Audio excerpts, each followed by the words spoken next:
We here at Canonn know people are curious about the functioning of the UAs, and have even heard of groups purposefully exposing themselves to the gases let off by these objects. While we in no way encourage this practice, if you're going to do it, you may as well do it right. So here's Commander Poe with an explanation of how to do this safely. Alright, far out. Namaste everyone. This is Poethewondercat, but you can call me Poe. First, I'd like to thank the fine folks at Canonn Research for giving me the opportunity to speak to you all.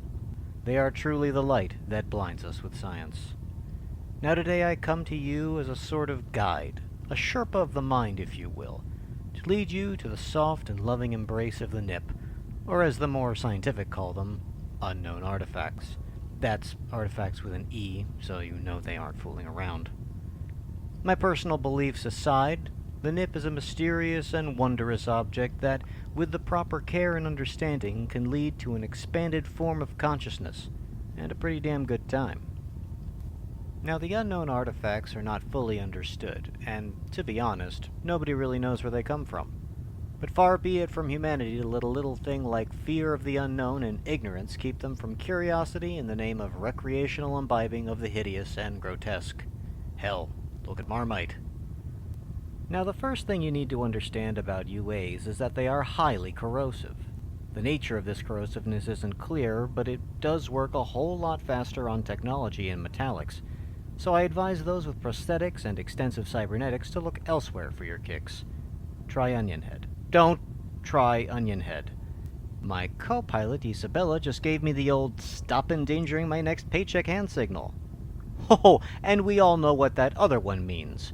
One would imagine somebody who slips off the ship every time we dock at Shinrarta and still manages to get a 30% cut of the profits, even after I unknowingly leave her behind for a 3-week haul to Colonia and back, would be a little more gregarious.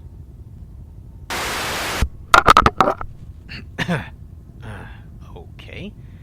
Now that the bleeding has stopped, let's move on to procuring your very own unknown artifact. Now, I can't stress this enough. Always get your own. It's not that hard to find, and you don't want to be dealing with shady middlemen who will sell you a rod of depleted uranium packed in a crate of month-old Ganymede mega lobsters. That happened to a friend of mine once. Space Cat rest his soul. There are plenty of unscrupulous characters who will take advantage of the uninformed. That's why I'm here, to steer you straight while you're committing a galactic felony.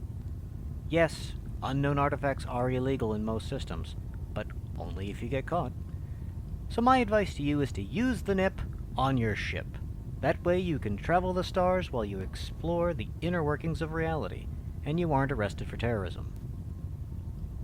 Now, before my co-pilot locked herself in her quarters and threatened very personal and permanent harm upon me should I try to include her in this recording again, she said to refrain from telling you where to get the NIP. Something about aiding and abetting and conspiracy to commit treason. I didn't know I hired a lawyer as a pilot, but that does explain the outrageous retainer fee. Suffice to say that there are numerous sources throughout the galaxy that will point you to the Pleiades. Now, what do you do when you find the NIP? Well, you'll need a proper container to store the little bugger in, lest you lose half your ship to the corrosion I mentioned earlier. As of this recording, the only place that sells the meta-alloy-infused cargo racks is the Palin Research Center in Maya, conveniently situated near nothing, especially not near where most people get their NIP. Bob's your uncle. Getting an audience with Professor Palin can be tricky, though, but my preferred method is standing on Marco Quent's throat. So now that you have the rack and the NIP, we finally come to the heart of the matter.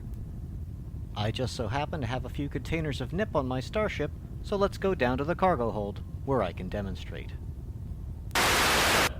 Here we are in the hold, and I have the meta-alloy canister in front of me with the NIP inside. What happens next is very simple, but truly amazing. Just open her up a little bit, and breathe in the fumes.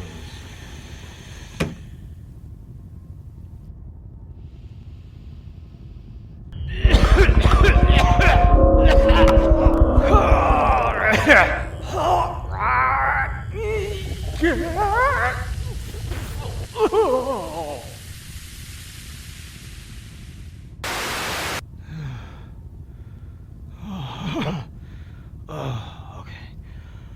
Oh, boy. Okay. Oh. Isabella, would you be a dear and get out the hazmat kit again? We seem to have a small spill on deck 4 and 5, and I'm not really sure. It's fairly dark down there. Nope. Well, there you have it.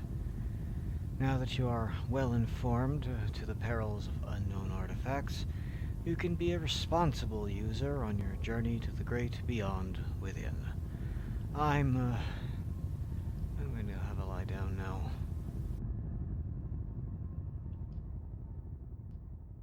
Well, thank you, Commander Poe, for that rather informative piece on how to safely imbibe a UA. Now go take a nap.